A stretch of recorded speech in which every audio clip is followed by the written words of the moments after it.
ಡೈರೆಕ್ಟಾಗಿ ಮ್ಯಾಟ್ರ್ ಬರೋಣ. ಸೊ ನಂದು ಗೋಲ್ ಇರೋದು, ನಾನು ಕ್ಲಿಯರ್ ಮಾಡಬೇಕು ಅಂತ ಇರೋದು RRB PO. ಓಕೆನಾ. ಸೊ ಇದು ಗೋಲ್ ಅಂದರೆ ಇದಕ್ಕೆ ಹೋಗೋ ದಾರಿಯಲ್ಲಿ IBPS ಕ್ಲರ್ಕ್ ಆಗಿರ್ಬೋದು, ಅಥವಾ PO ಆಗಿರ್ಬೋದು, SBI ಕ್ಲರ್ಕ್ ಆಗಿರ್ಬೋದು, PO ಆಗಿರ್ಬೋದು, ಇಷ್ಟೊಂದು ಸಿಗುತ್ತೆ. ಸೊ ಅದನ್ನು ಅಟೆಂಡ್ ಮಾಡೋಣ ಖಂಡಿತ. ಕ್ಲಿಯರ್ ಆದರೆ ಖುಷಿ, ಒಂದು ಇನ್ಕಮ್ ಬರುತ್ತೆ. ಸೊ ಅದರಿಂದ ಇದಕ್ಕೂ ಪ್ರಿಪೇರ್ ಆಗೋಕ್ಕೆ ಸ್ವಲ್ಪ ಮೋಟಿವೇಶನ್ ಸಿಗುತ್ತೆ. ಸೊ ಇಲ್ಲಾಂದರೆ ಡೈರೆಕ್ಟ್ RRB POನೇ ಟಾರ್ಗೆಟ್ ಮಾಡೋಣ ಅಂತ ನಂದು ಗೋಲ್ ಇರೋದು. ಸೊ ಪ್ರಿಲಿಮ್ಸು ನಾನು ಲಾಸ್ಟ್ 1 ಮಂತ್ ಇರ್ಬೇಕಾದ್ರೆ ಓದೋಣ ಅಂತ ಅಂದ್ಕೊಂಡಿದ್ದೀನಿ.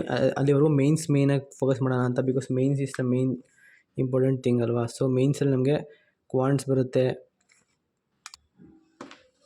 ರೀಸನಿಂಗ್ ಬರುತ್ತೆ, English, computer awareness and general awareness.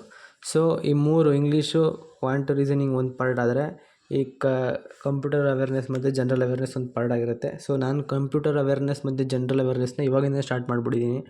So ಮೇಯಿಂದ ನಾನು ಓದ್ತಾ ಇರೋದು. ಬಟ್ ಲಾಸ್ಟ್ 4 to 5 months ಅಥವಾ 6 months ಏನಫ್ ಅಂತಾರೆ ಕರೆಂಟ್ ಅಫೇರ್ಸು. ಬಟ್ ನಾನು ಮೇಯಿಂದ ಶುರು ಮಾಡಿಬಿಟ್ಟಿದ್ದೀನಿ. ಸೊ ನಾನೇನು ಮಾಡ್ತಾಯಿದ್ದೀನಿ ಅಂತಂದರೆ, current affair, banking awareness, static GK ಅಂತ ಎಷ್ಟು ಡಿವೈಡ್ ಮಾಡ್ಕೊಂಡಿದ್ದೀನಿ. ಕರೆಂಟ್ ಅಫೇರ್ಸ್ ಮೇಯಿಂದ ನಾನು ಅಭಿಜಿತ್ ಮಿಶ್ರಾ ಸರ್ ಅಂತ ಇದ್ದಾರೆ, ಅವ್ರದ್ದು ವೀಡಿಯೋಸ್ ಫಾಲೋ ಮಾಡ್ತಾಯಿದ್ದೀನಿ. ನಾನು ಯಾವುದೇ ಥರ ಮೊದಲು ಸ್ಮಾರ್ಟ್ ಕಿಡ ಅಂತ ಯೂಸ್ ಮಾಡ್ತಿದ್ದೆ PDF ನಾನು. ಬಟ್ ನನಗೆ ತುಂಬ ಲೆಂತಿ ಅನ್ನಿಸ್ತು, ಜೊತೆಗೆ ರಿವೈಸ್ ಮಾಡೋಕ್ಕೆ ತುಂಬ ಕಷ್ಟ ಆಗೋದು. ಸೊ ನಾನು ಸ್ವಲ್ಪ ಕಂಟೆಂಟ್ನ ಅನಲೈಸ್ ಮಾಡಿ ನೋಡಿದಾಗ ಇವ್ರದ್ದು ಅದು ಎರಡು ಸೇಮೇ, ಬಟ್ ಇವ್ರು ಸ್ವಲ್ಪ ಚೆನ್ನಾಗಿ ತಲೆಗೆ ಹೋಗೋ ಥರ ಎಕ್ಸ್ಪ್ಲೇನ್ ಮಾಡ್ತಾರೆ ಅಂತ ಅರ್ಥ ಆಯಿತು. ಸೊ ಅಭಿಜಿತ್ ಮಿಶ್ರಾ ಸರ್ ಅಂತ ಇದ್ದಾರೆ. ಇವ್ರು ನಾನು ಡೈಲಿ ಹೆಂಗೆ ಅಂದರೆ, ಇವತ್ತು June 1 ಅಂತಂದರೆ ಇವತ್ತು ಓದ್ತೀನಿ, ನಾಳೆ June 2 ಓದಿ June 1 ರಿವೈಸ್ ಮಾಡ್ತೀನಿ. ಈ ಥರ ಡೈಲಿ ಮಾಡ್ಕೊಂಡು ಹೋಗ್ತೀನಿ. ವೀಕ್ಲಿ ಒನ್ಸು ಒಂದು ಫುಲ್ 6 ಡೇಸ್ದು ಈ ಥರ ಒಂದು ಮಾಡ್ಕೋತೀನಿ, ಲೈಕ್ ದಿಸ್. ಅದಾದಮೇಲೆ 3 ಒಂದೊಂದು ದಿನಕ್ಕೆ ರಿವೈಸ್ ಮಾಡ್ತೀನಿ ಮತ್ತೆ. ಫಾರ್ ಎಕ್ಸಾಂಪಲ್ June 1 ಇಂದ 6 ಓದಾದಮೇಲೆ June 7 ಸಂಡೇ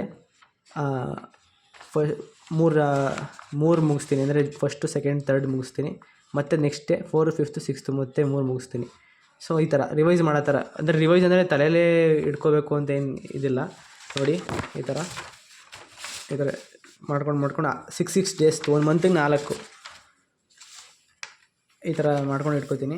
ಅದಾದಮೇಲೆ ತಲೆ ರಿವೈಸ್ ಮಾಡೋದು ಅಂತಂದರೆ, ಜಸ್ಟು ನೀವು ಅದನ್ನು ಒಂದು ಸತಿ ಓದಿ, ಕೀವರ್ಡ್ಸ್ ನೆನಪಾದರೆ ಸಾಕು ನಮಗೆ. ಅದು ಓದೋದು ನೆನಪಾಗುತ್ತೆ ಸಾಕು ನಮಗೆ. ಇಂಪಾರ್ಟೆಂಟ್ನ ಅಂಡರ್ಲೈನ್ ಮಾಡ್ಕೊಳ್ಳಿ. ಕಂಪ್ಲೀಟಾಗಿ ತಲೆಯಲ್ಲಿ ಇಟ್ಕೋಬೇಕು ಅದನ್ನು, ಹಂಗೆ ಅಂತ ಏನು ರೂಲ್ಸ್ ಏನಿಲ್ಲ. ಸೊ ಆಪ್ಷನ್ ನೋಡ್ತಿದ್ದಂಗೆ ನಿಮಗೆ ಕೀವರ್ಡ್ಸ್ ಅರ್ಥ ಗೊತ್ತಾದರೆ ಸಾಕಾಗುತ್ತೆ. ಸೊ ಅಷ್ಟು ಸಾಕು. ಸೊ ನಾನು ಅದನ್ನು ಆ ಥರ ಫಾಲೋ ಮಾಡ್ತೀನಿ. ಟೋಟಲ್ ಎಕ್ಸಾಮ್ ಬರೋಷ್ಟರಲ್ಲಿ ನಾನು ಒಂದು 4 to 5 ಟೈಮ್ಸ್ ಅದನ್ನು ಓದಿರಬೇಕು ಅಂತ ನನ್ನ ತಲೆ ಇದೆ. ನೆಕ್ಸ್ಟ್ ಬರೋದು ಸ್ಟ್ಯಾಟಿಕ್ಕು.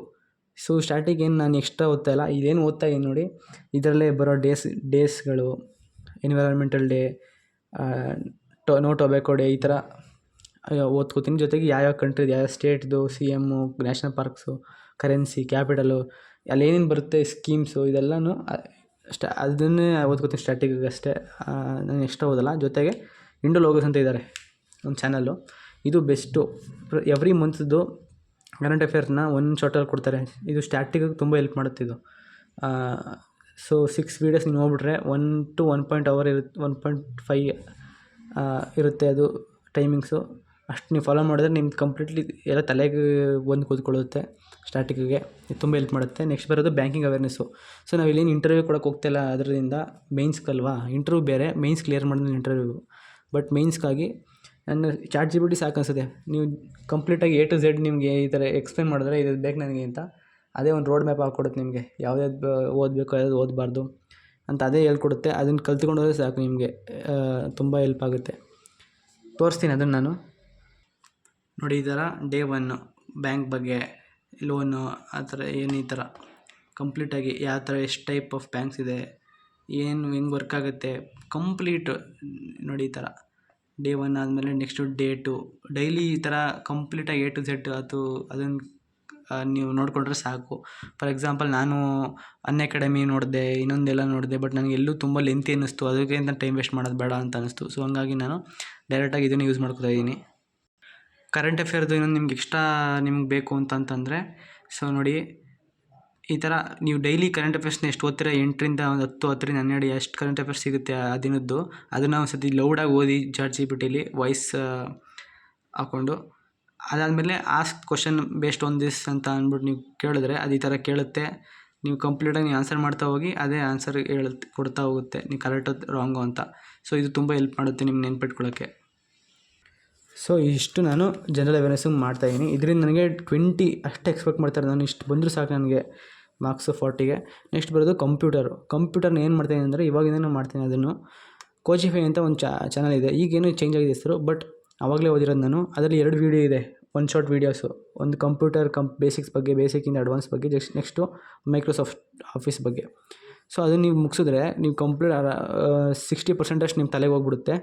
ನೆಕ್ಸ್ಟು ಅರೋರಾ ಎಜುಕೇಟರ್ದು MCQs ಬರುತ್ತಲ್ಲ, ಅದಾರು ಮಾಡಿ, ಇಲ್ಲಾಂದರೆ PDFಗಳು ಬರ್ತವೆ ಎಷ್ಟೊಂದು MCQಸ್ದು, ಅದನ್ನಾರು ಮಾಡಿ. ಡೈಲಿ 10-15 ಮಾಡಿಕೊಂಡ್ರು ಸೂಪರ್ ಸಾಕದು. ಇದು ರಿವೈಸ್ ಮಾಡ್ತಾಯಿರಿ. ಆ PDF ಆ ಒನ್ ಶಾರ್ಟ್ ವೀಡಿಯೋದಲ್ಲಿ ಏನು ಓದಿರಿ ಅದನ್ನ ರಿವೈಸ್ ಮಾಡ್ತಾಯಿರಿ. MCQs ಸಾಲ್ವ್ ಮಾಡ್ತಾಯಿರಿ. ಡೈಲಿ ಒಂದೊಂದು ಪೇಜ್ ಸಾಕು, ಒಂದೊಂದು ಪೇಜ್ ಓದೋದು ಸಾಕು. ಇನ್ನು ಈಗ ಜುಲೈ, ಆಗಸ್ಟ್, ಸೆಪ್ಟೆಂಬರ್ ತುಂಬ ಮಂತ್ಸ್ ಇದೆ. ಅಷ್ಟರಲ್ಲಿ ನೀವು ಇದನ್ನು ತಲೆಯಲ್ಲೇ ಇಟ್ಕೊಂಡಿರ್ತೀರ. ಸೊ ಇದು ಸಾರ್ಟೆಡ್. ನೆಕ್ಸ್ಟ್ ಬರೋದೇ ಈ ಮೂರು ಒಂಥರ ಸಪ್ರೇಟಾಗಿ ಪ್ಲ್ಯಾನ್ ಐತೆ. ಇದು ನಾನೇನು ಅಂತ ನೆಕ್ಸ್ಟ್ ವೀಡಿಯೋದಲ್ಲಿ ಹೇಳ್ತೀನಿ. ಸೊ ಸಬ್ಸ್ಕ್ರೈಬ್ ಮಾಡ್ಕೊಳ್ಳಿ. ನೆಕ್ಸ್ಟ್ ವೀಡಿಯೋದಲ್ಲಿ ನಾನು ಕ್ವಾಂಟ್ಸ್, ರೀಸನಿಂಗ್ ಮತ್ತು ಇಂಗ್ಲೀಷ್ಗೆ ನಾನು ಏನು ಮಾಡ್ತಾಯಿದ್ದೀನಿ ಅಂತ ಹೇಳ್ತೀನಿ. ಸೊ ಈ ವಿಡಿಯೋದಲ್ಲಿ ನಾನು ಜಸ್ಟ್ ನಂದು ಕಂಪ್ಯೂಟರ್ ಅವೇರ್ನೆಸ್ ಮತ್ತು ಜನರಲ್ ಅವೇರ್ನೆಸ್ ಹೆಂಗೆ ಓದ್ತಾಯಿದ್ದೀನಿ ಅಂತ ಹೇಳಿದ್ದೀನಿ. ನೆಕ್ಸ್ಟ್ ಆ 3ದು, ಯಾಕೆಂದರೆ ನಾನು ತುಂಬ ಟ್ರೈ ಮಾಡಿ ಕೊನೆಗೆ ನಾನು ಈ 3ಗೆ ಏನು ಮಾಡಬೇಕು ಅಂತ ಅಂದ್ಕೊಂಡಿದ್ದೀನಿ, ಅದನ್ನು ಹೇಳ್ತೀನಿ ನಾನು.